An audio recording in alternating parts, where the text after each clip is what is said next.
Welcome back to the Hawks Talk podcast. This is your source for everything about the Upper Valley Nighthawks and the NECBL. This is Season 3, Episode 17, Home Stretch. I'm your host, Phoebe Winters, joined by co-hosts Caitlin Beal and Greg Fennell. Caitlin, Greg, how are we doing?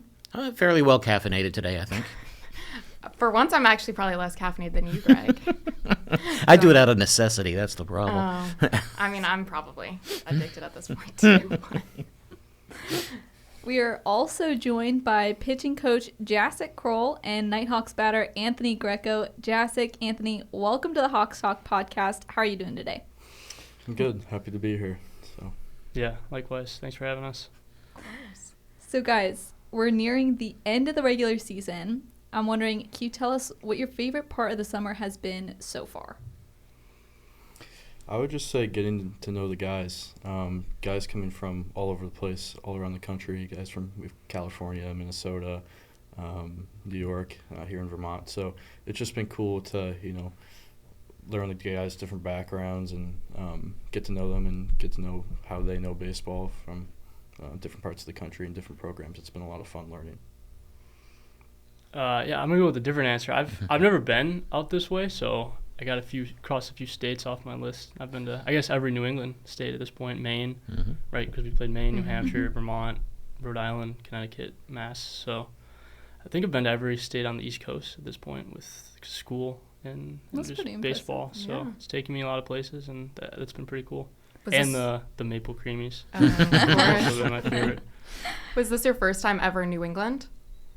I've been to Boston before, but I've never been to like Vermont, New Hampshire, or any of the other areas. So I decided I like Providence, Rhode Island. I went down with my girlfriend came, and we went before our games one of the day, and that was really nice. So Rhode Island's really nice. I liked Newport when we went up. I wish we'd gotten some more time to spend over there. Yeah. And you're a pretty outdoorsy guy. Like, you've been doing a lot of hikes. Kinda, yeah. I'm in Lebanon, New Hampshire, so I went to Mount Cardigan and climbed that. That was really cool. I've never really been on a hike. I'm from Buffalo, so it's very flat. If you guys have ever been there, yeah. So there's no hills at all. So I live like halfway up a hill, and I'm not used to that at all. It's tough, but it's been nice. And Mount Cardigan was really beautiful. So Cardigan's a great hike if you're new to the area because it's not that long of a trip from the lot to the top.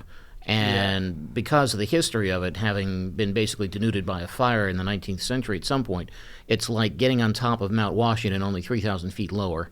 You don't have to work quite as hard, but you get the same kind of clear views because it's all granite at the top. I love going up there right about this time of the year, maybe another week or two from now, because down on I think it's the north-facing side from the summit are wild blueberries.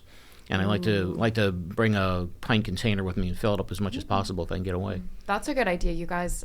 I mean, blueberry season is coming up. It's probably beginning of August right now. Actually, it's already underway. There is a farm down in Newport, Bascom Road, that my wife and I go to. We had our first session 2 weekends ago. Your first session? First session of blueberry picking of the year. How many sessions do you do? At least 2. Okay. Well, we've already blown through a batch of blueberry muffins and a blueberry/black raspberry pie, 2 of them actually. So we're out. We need to go. You got to make a run. You got to bring some Saturday. of those blueberry muffins in for us. I would not be against that notion. That's it. Yeah. Be prepared. Be prepared. I'm gonna put my foot in my mouth right now. Be prepared for a surprise on Monday night. Okay, good. Well, I highly blueberry picking is one of my favorite things to do in the summer. So if you guys get a chance, definitely would recommend.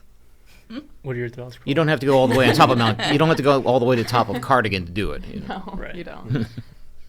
You guys big fans of blueberries? Yeah.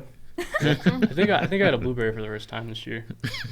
Just one? I liked it. No, I like it. I like blueberries. How could you go your whole life without eating a blueberry? I don't know. I never really liked the color blue. So Does it help if they look a little purple in maybe? I mean, if they're not ripe, they're green. Yeah, I know. Yeah. Or maybe a tiny shade of red. I regret avoiding them for most of my life. Well, that reminds me of a question you actually asked Potter and Monil when they came on the podcast. You asked them if they could eat any Crayola crayon, what color would you choose? I'm guessing your answer is definitely not blue. No, definitely not blue. Yeah, so what would your answer be? It would be orange. Unless there's like, sometimes when you get like the big packs, like the 64 or 100, they like run out of names for the colors. So they just give them like random names based off like food. So there was a good one that sounded good. Like they had like pizza color. Oh. I tried pizza. So what was kind of the thought process behind asking this question?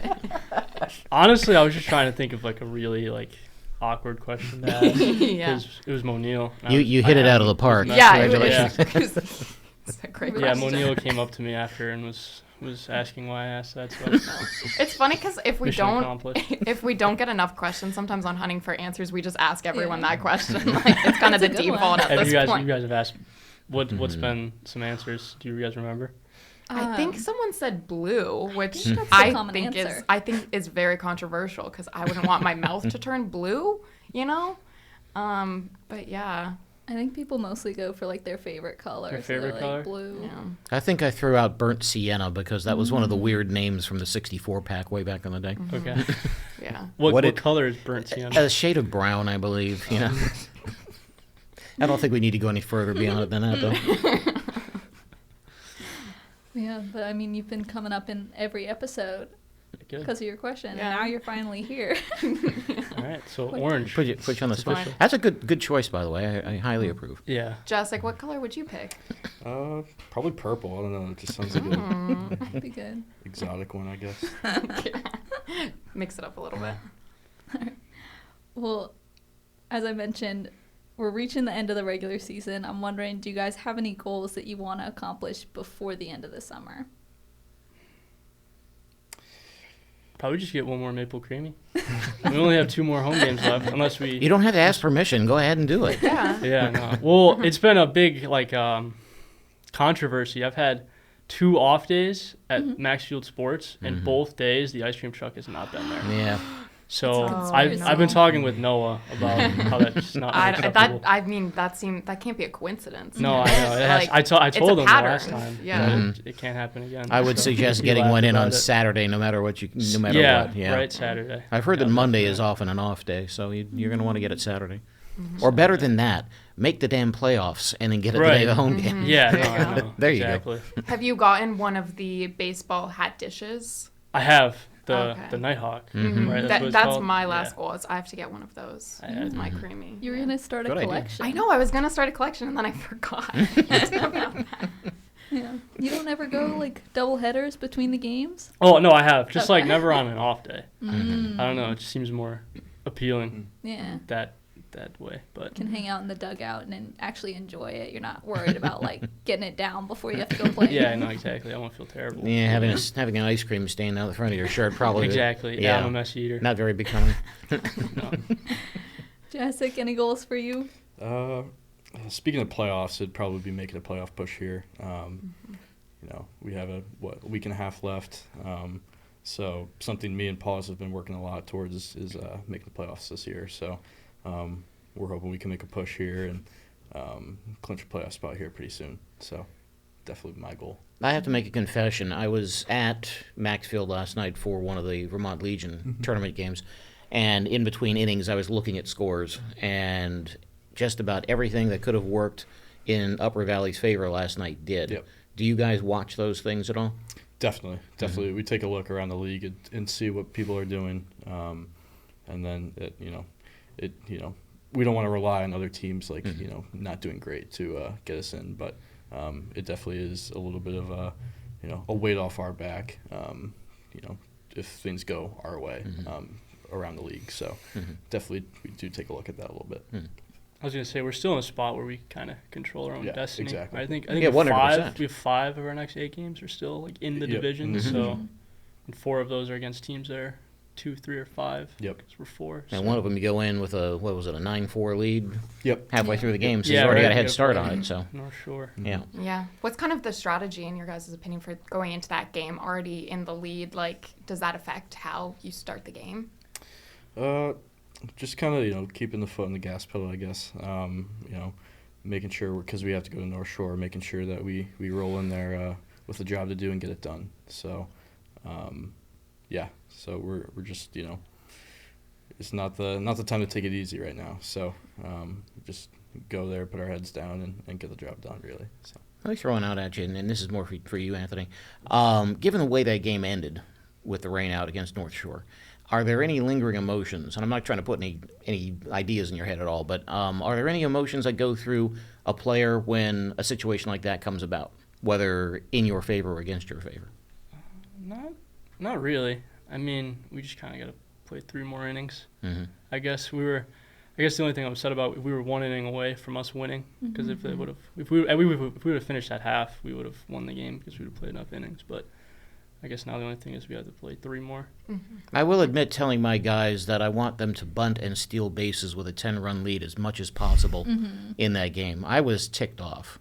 I admit my bias on it, but I felt like the umpires got played by a North Shore coach who showed up unprepared for a doubleheader.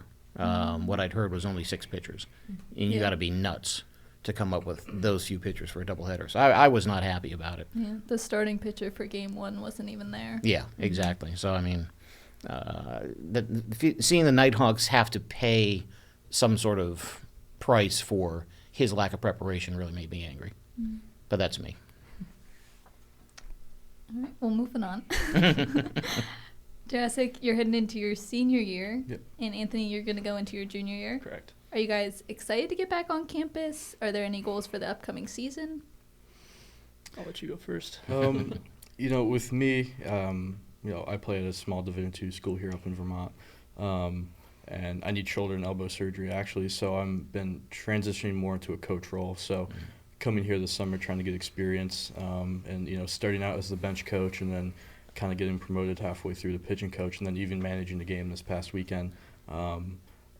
This is the best opportunity I could ask for. So, going into school and kind of taking a step back from playing, but more so being on the pitching side at school, from my staff back at school, it's definitely something I'm looking forward to. Just kind of having more of a, coaching role and more of an, authority type role back at school is something I'm definitely looking forward to, and I'm really excited to, have my college coaching career kind of start here. And it's been a lot of fun, so I'm looking forward to get back and using what I learned here and applying it back at school up at St. Mike's. So for me, for our school, we have a lot of new faces this year, and it's kind of funny because when I was a freshman, it was the same situation. We had a lot of new faces, a lot of new people to college baseball. So I guess for me, I'm just kind of focused on in the fall helping those people who are new to our school and to college baseball, just help them get adjusted, because it is an adjustment for a lot of people, and it's a different kind of adjustment for everyone because everyone comes in at different levels, and people find things that they need to work on whether it be in baseball or whether it be school or just in social life. So I guess helping people get them to the spring and have them be ready for the spring is my goal for when I get back to school. Now that you're an upperclassman, do you see yourself stepping into more of a leadership role on the team? Yeah, I do. We had a lot of upperclassmen leave this year, which is why we have so many new faces. I guess now I'm gonna have to take a new role myself and help people and just help them to be the best versions of themselves that they can be. That's what I think a leader should do, is empower others. You mentioned the transition. I'm curious, being from Buffalo and then moving to Williamsburg, that's very different. What was that transition like for you? It is very different.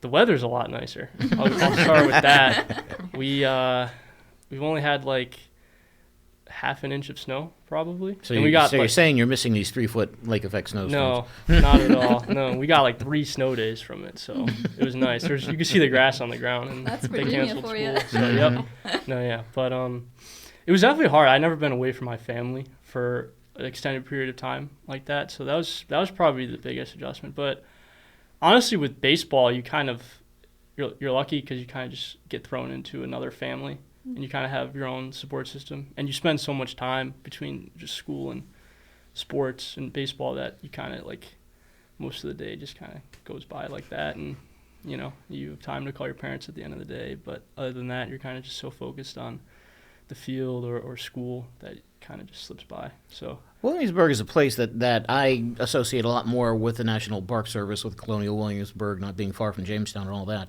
But tell me about living in Williamsburg. What is that like? How big of a town are we talking about? And have you been able to take advantage of some of the so historic sites? Colonial Williamsburg is right across the street from our campus. Mm-hmm. Campus is like a triangle, and the one point, if you go across the street, it's Colonial Williamsburg. So it's very interesting. It's definitely a lot smaller than Buffalo. I think it's like 20,000 people. Oh, wow. So it's kind of okay.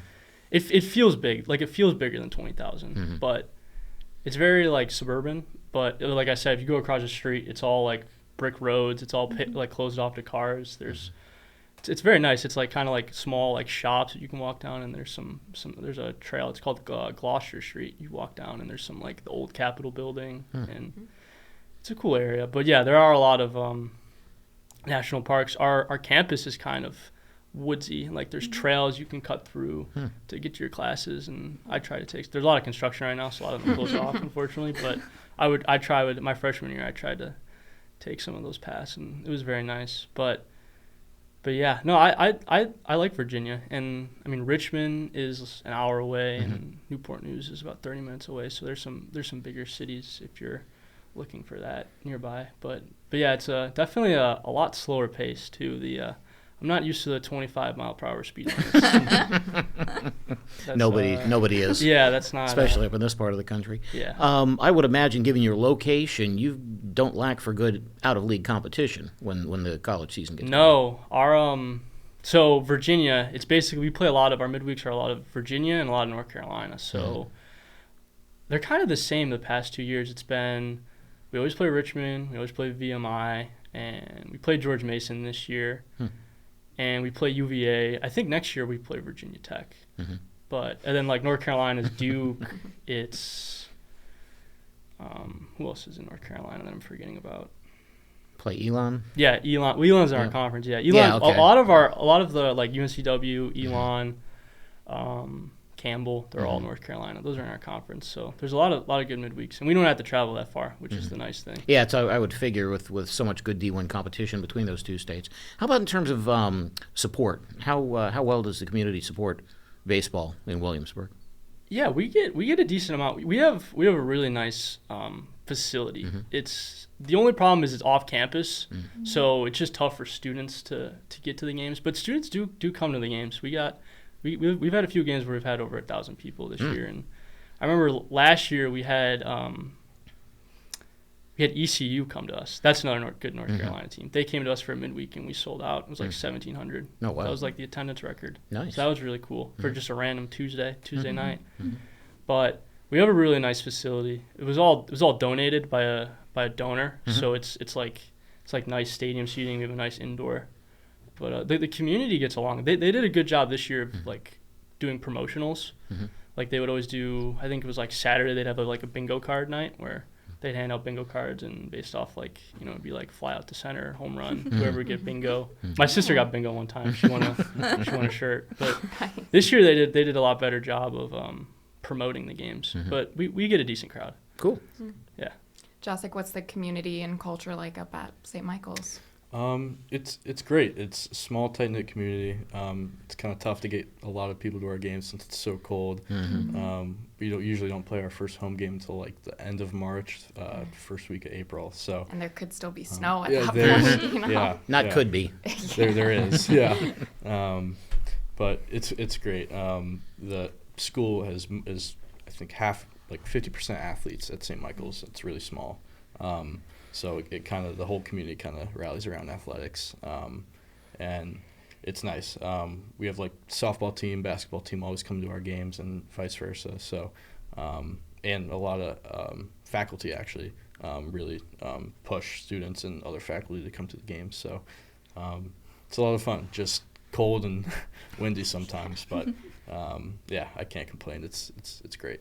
I don't know if this is trend or coincidence, but I believe the Nighthawks' first two coaches had ties to St. Mike's. I know the second one it did, Jason Safarski. So I'm kind of wondering, are there routes for you to gather more information as part of your coaching education that are tied to St. Mike's? Absolutely. Safarski was the head coach at St. Mike's for I think 3 years, and now he's at Trinity down in Hartford, Connecticut. And actually, Matt Paws, our head coach now, was the interim head coach at St. Michael's for a year, I think in 2019. So a lot of St. Mike's roots here with the Nighthawks. So it's been funny to kind of see familiar ties. Everywhere I go, I feel like there's someone from St. Mike's or somebody knows somebody. So it's been really cool to kind of come here and I guess follow in their footsteps in a sense. Do they serve as resources for you in what you're trying to do? Absolutely. Paws and our hitting coach AD has been great and kind of helping me take steps in coaching and just be there for me, and especially a lot of guys on the team, including Greco here and Tyler Hemish also, and Chuck. They've all been great, and it's really everyone just wants to help and volunteers information. It's been great. What's the best lesson you've learned so far in this role with the Nighthawks? People are willing to volunteer information if you just ask. So kind of being a little more quiet and more reserved, getting out of my shell and asking people questions and what they think and what as somebody that wants to be a graduate assistant at a mid-major school here in the next couple of years and be a pitching coach eventually, just kind of asking what their pitching coach does for them or their graduate assistants do for them that they like, and just asking just about like mechanics or feel or pitch grips, whatever it may be, philosophy. It's really been great to just get out of my shell and just ask, and everybody on the staff here at the Nighthawks and guys on the roster, they've all been more than willing to help me out. So it's been the best I could ask for. I mean, you've had quite the summer. You went from bench coach to pitching coach, and then you got a chance to be the acting manager for a game. What was that transition like, and how did you approach being field manager for the day? It was pretty crazy because I decided to come here I think like May 26th. So it was like a week turnaround before I got here, and I was looking forward to the summer to just like being the bench coach and just kind of getting my feet wet and learning as much as I can and kind of being a sponge. And then, halfway through, kind of being thrown into fire as pitching coach and having to manage my own bullpen and pitching staff was something that was a little out of my comfort zone, but I'm kind of glad I got that push to learn it and to make mistakes and, to, just learn. And then being thrown into, the manager position this past Saturday in Bristol, Connecticut, where actually, I live about half an hour from there. My grandma was there. It was definitely a kind of a crazy turnaround, but it showed me that I could do it, and I think that's the biggest thing, and giving me confidence moving forward. And coaching is to know that I can do it now is definitely something I now know and can market myself on that, and it was a great learning experience and a lot of fun. I was going to say, you told me before the podcast started that you pitched in another league before this. Yeah, funny enough. I found out I was, May 26th, I said I was coming here. And, I wanted to play, one last time because it might be my last time because I need shoulder and elbow surgeries. So I think May 31st, I played for the Elmira Pioneers in the PGCBL out in Batavia, New York, where Anthony played for the Batavia Muck Dogs last summer. Last year. So I pitched for them May 31st and then drove, I think, 9 hours from,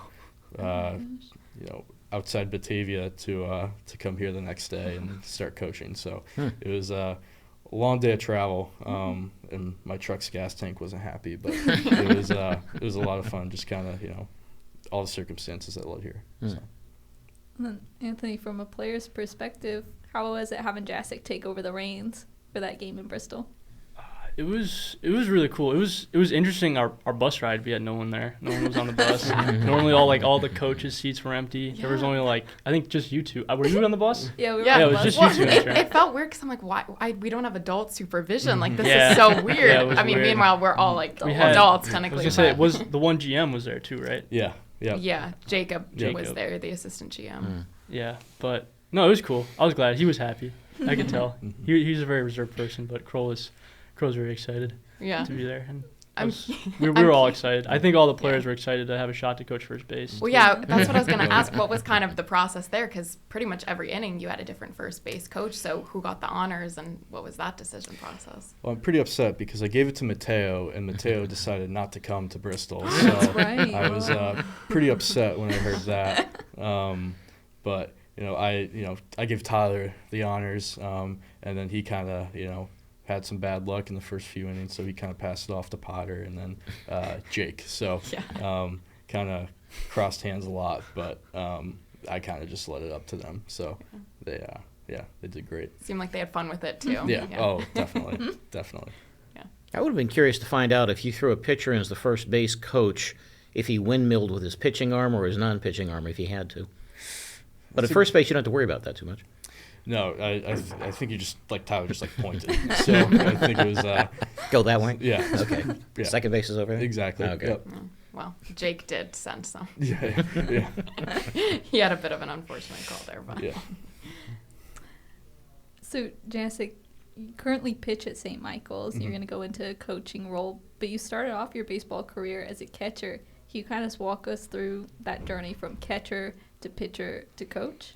Yeah. It's kind of crazy moving to Connecticut at 18. I was really excited to actually have a year of high school baseball, and I was going to be the starting catcher at my school, and ended up that was COVID, so I lost I was a senior in 2020, so I lost my senior year, and then kind of it was all crazy, and I was playing summer games as much as we could at that time behind the plate, and I was ready and committed to a school to be a catcher, and then my shoulder was just so bad, and I ended up needing shoulder surgery, so I kind of forced to take a step back from the game for a while. And in that 2-year time, I had 4 surgeries, 2 on my shoulder and 2 on my knee. And at that point, I just wanted to get back in the game, and ended up going to a junior college in Syracuse, New York, for a year, and figured out while I was there that I couldn't catch anymore just because of my arm and squatting. I just with my body I wasn't able to. So kind of just one day my buddy was like, hey, can you try and pitch? And I was like, I have no clue. And he just told me to, drop down and kind of be a sidearm pitcher. So I throw sidearm submarine as a pitcher, and I just went out to a field one day and figured out I could kind of do it. So I, in about a week and a half span, I went from junior college catcher to Division II pitcher. And that was a crazy turn of events. And, with my surgeries and stuff, I was lucky to play as long as I did. Played at St. Mike's for 2 years and summer ball for a few different years in the NYCBL and PGCBL the past few years. But kind of knowing that, my career is done, but I could stay around the game and coaching was, kind of always in the back of my mind what I wanted to do.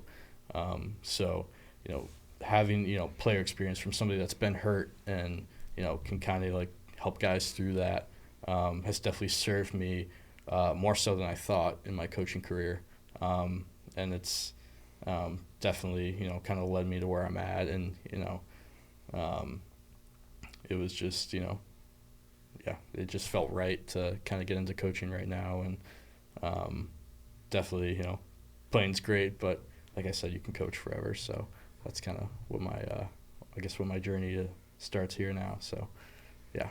That's pretty impressive being a sidearm pitcher. It's not very common in the league. Can you kind of walk us through the different mechanics of being a submarine pitcher versus a typical pitcher? Yeah, definitely, throwing almost underhand is definitely a different look for a hitter. And, I obviously don't throw as hard, but everything moves.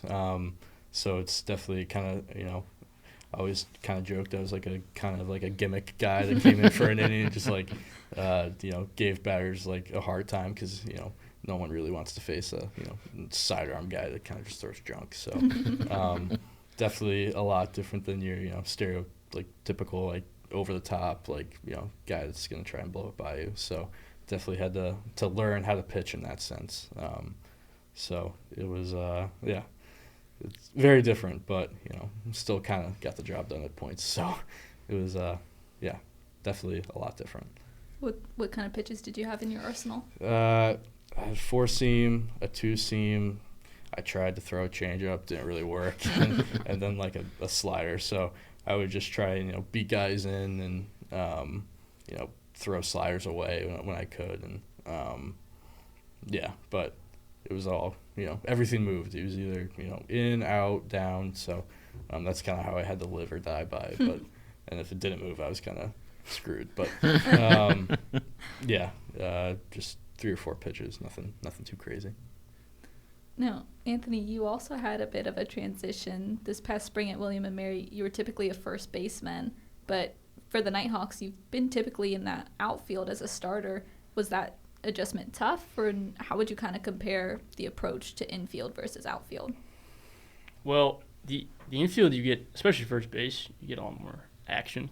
So the outfield you can kind of, I don't want to say space out, but it's a little bit more relaxed out there. You can kind of think about some other things and get away with it. But I was excited to play the outfield because at school I just played first base. Mm-hmm. So I was excited to get some reps out there because next year for school, I think I might be in the outfield, I might be in the infield. I'm not really sure.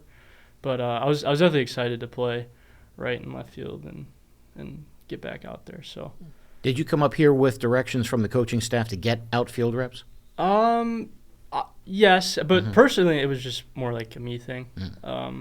When coming here, I told them I could play first base or outfield, and they said that they'd try to get me in both. So, but I was glad. I really haven't played first base a ton, which I'm kind of glad because I played so much first base at school. So it's nice to get out in the outfield. And you've had how many diving catches this summer? I had a lot the first week. I haven't had any in a while, but I think the first week I had like 2 or 3, and I haven't had many since then. Fun or terrifying? The first couple were fun, and then the last one hurt my head. Like my head started hurting. I had a headache. I was thinking about going out with like a helmet on or something. but yeah, no, but it's always fun. I was wondering how you didn't cut up your chin. Yeah, I mean, normally like I dive wrong. I dive on my knees. It's bad. It's a whole thing. But normally you just dive on your stomach and kind of like Superman, so your head's not really on the ground. But I think after 3 catches in the span of like 3 games, I think my head was telling me no more. So is that something you're going to try in this last week? I mean, if I get a chance to dive for a ball, I'll dive. I don't have any problem, but I don't want to make a ball into a diving play when I don't have to. I'd rather just catch it on my feet. Had you ever played outfield before this summer? Yeah. I actually, high school, I was mainly outfield. And then my freshman year of school, I played like a mix of outfield and first base. So it was just this past season at school where I just played first base. All right. Well, guys, we mentioned we're nearing the end of the regular season. If you guys could describe the Nighthawks 2025 season in a nutshell up to this point, what would you say? I would just say a lot of fun. Like some ups and downs, but every day like guys came to the field and were like ready to give it their best and play the game the right way and play hard. So it's chalk answer, but it's been it's been a lot of fun. So yeah, just fun. Yeah, a lot of fun with a lot of new faces. We've had so many new players come and go, and I think that's probably been most interesting to me, just the amount of people that kind of show up and leave. But it's nice just to meet new people of course. See new faces. So. All right. Well, the playoffs are set to kick off on August 1st. Jacek, I know you said one of your goals is to make that playoff push. And with the top 4 teams in both the Northern and Southern divisions getting a bid, and aside from the Keene Swamp Bats, who still sit firmly atop of the Northern Division, they've already clinched that playoff spot. It's a pretty close contest for those remaining 3 seeds, with each team like about a game apart at this point. So I'm curious, from both a coach's perspective and a player's perspective, what is the energy going into these final regular season games? It's definitely a tone of seriousness, but still trying to play loose.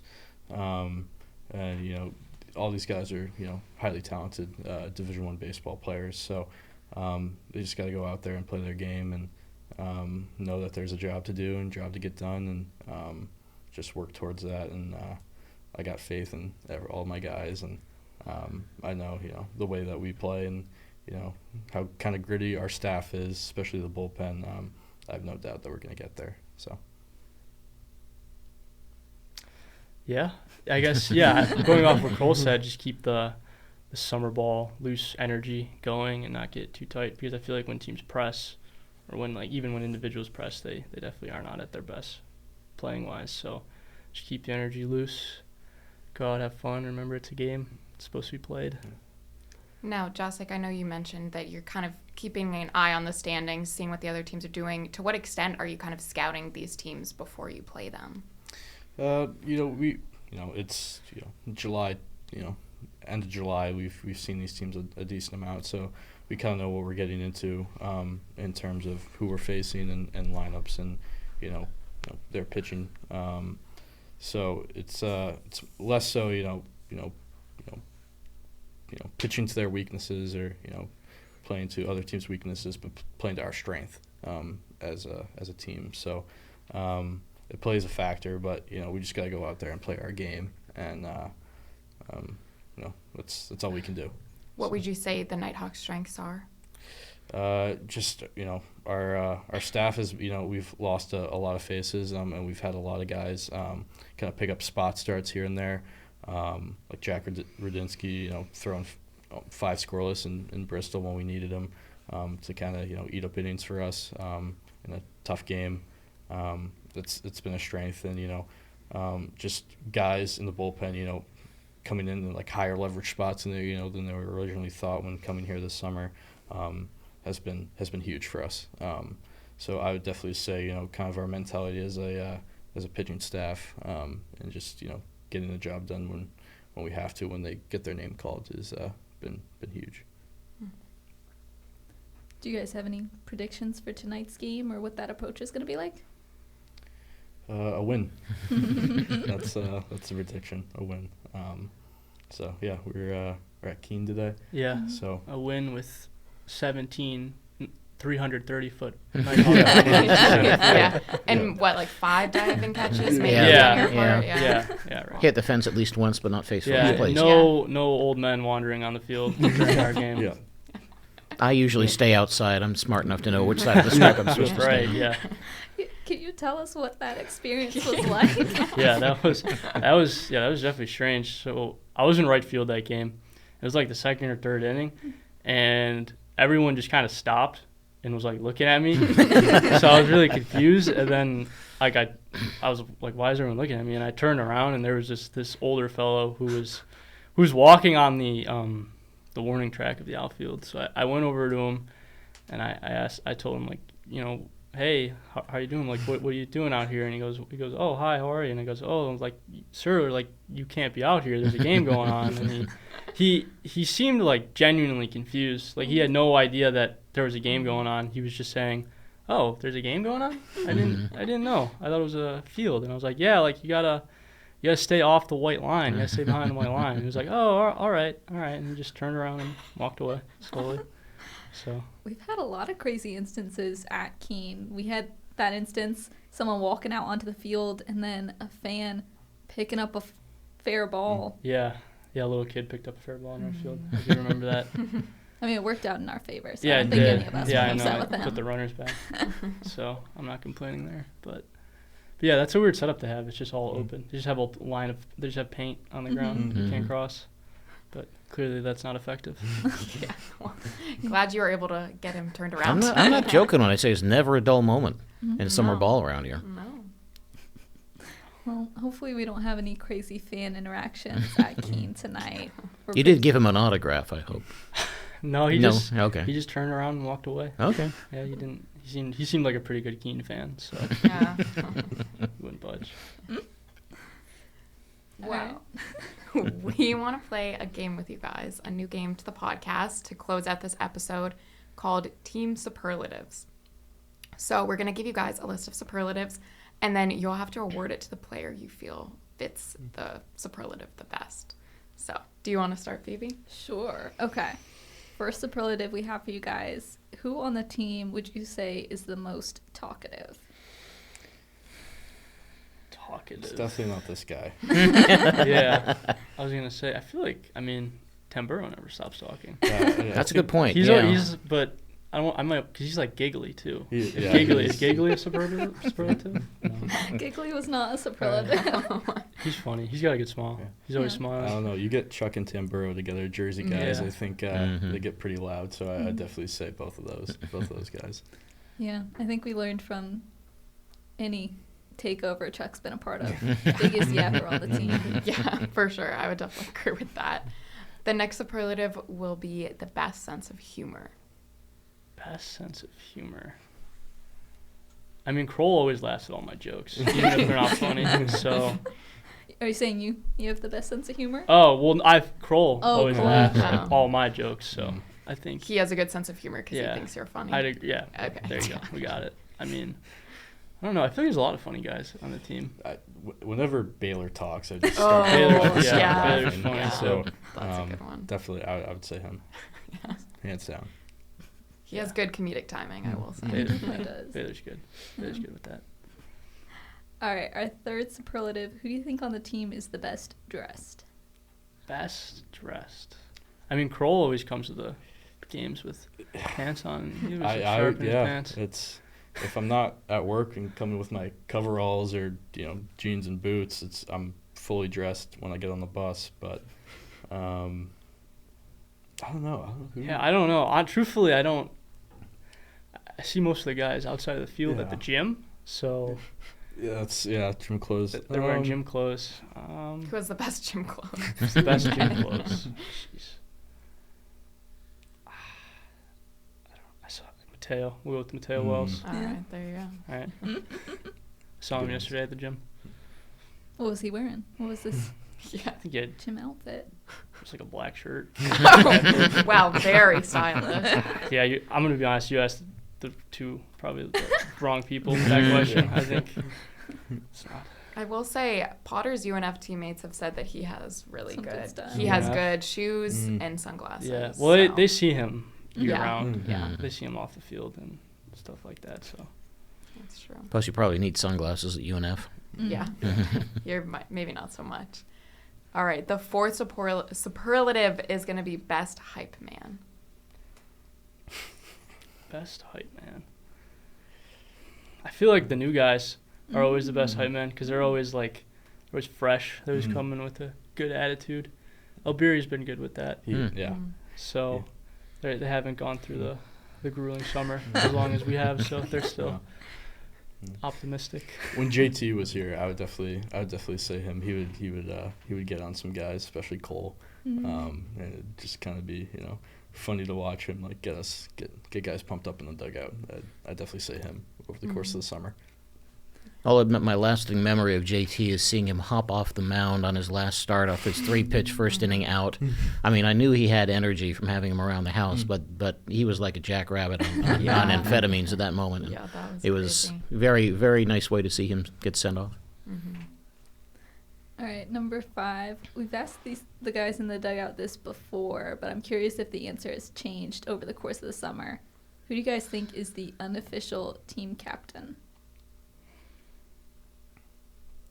Well, I guess it was Spainer, Yeah. but he's gone now. So I don't know. I'd go with Cole. Just all-star. I don't know. Back-to-back years. I feel like the team really rallies around him. Yeah, him. And then I feel like Chuck also does a great job on the staff and the bullpen, just kind of keeping it light. And I'd say Cole and Chuck easily. Yeah, definitely Span was the most common answer when we asked this in the TikTok before. All right. Number 6. Who has the most team spirit? most team spirit. I always think it's the new guys. Again, they always have the most energy coming here. I think it's nice getting a new player because they're always excited to play baseball again. So it always transfers into everyone else who's been here. So I'm gonna go with the new guys. It's my answer. I don't know. I feel like in a weird sense Bradshaw just kind of I don't know. I think he's kind of a maybe an outside pick, but he comes from work. He works at like golf courses early in the morning sometimes and still shows up to games on time and is always around. So I definitely from his commitment I definitely would say Bradshaw. I like that answer. I know he had to be up at 4 a.m. this morning. He said. Yeah. I don't know how he does it. Yesterday was 3:30 or something. Yikes. He had to leave for work. So Where does he work crazy. at? Which course? He goes all around. Really? Yeah. He runs tournaments, so he's always in a different spot. But wow, I didn't realize it was quite literally every day before the games. So definitely a lot of commitment. But yeah. All right, number 7. Who do you guys think is the grittiest player on the team? Grittiest player on the team. Do you have an answer for this? I'm trying to think. I'd say AJ. He's there playing at second base every day. One of our all-stars. So, he's not afraid to get dirty. Always his head first slides in the home too. So, definitely AJ. Yeah, I feel like his uniform's generally the dirtiest after the games. So, I'll give him that one. Yeah, I like that. That's a good answer. All right, number 8. Who has the best bromance on the team? Bromance. I think Chuck and Denborough, right? I would say Baylor and Will. Yeah. Yeah? Yeah. That's a common one. We we asked this question on the TikTok the other day, and I would say Baylor and Will got quite a few responses. Yeah. Will and a lot of different people. Yeah, Will has a bromance with everyone apparently on the team. They said Will and Prez, Will and JT when he was still here, Will and Baylor. Yeah. I'm trying to think. I think that might have been all the Will ones. Yeah, there's a lot of But we Will. had heard a lot of Chuck and Tambro as well. I mean, they're together every off day golfing at Montague. Yeah, true. that sounds about right. Yeah. Both definitely strong bromances. This next one is, who would you pick to be your emergency contact on the team? You can include past players as well. Past players? Okay. I don't know. Who do you think would like always answer their phone? That's the problem. I feel like a lot of kids are on their phone on this team. Yeah. So I feel like you can go kind of. I'd go Hemish. Hemish? I think Tyler would be very reliable. He seems pretty responsible. I mean, they're all pretty responsible kids for the most It's not part. you though. Not me. Definitely not you. No, I wouldn't answer. Yeah, I know you wouldn't. No. All right. Last superlative. Who do you guys think has the best music taste on the team? I said it in the TikTok. I think Anthony's walk-up song is the best walk-up on the team. So agreed. I would go with. I guess I'd go with you. Yeah. Thank you. I like Baylor's Minecraft walkout song, so I'll pick that one. Yeah. How did you choose Talking Heads for your walk-up song? Is that what you use at school? No. So the night before we had our first home game, I was watching a movie, and the song, I had heard of the song before, but the song was in the movie that I was watching, so it reminded me of that song. Which movie? Do you remember which movie? I was watching. So it's called Lars and the Real Girl. I don't know if you've ever seen it. Never even heard of it. It's a strange movie. I was watching it with my girlfriend. It has Ryan Gosling.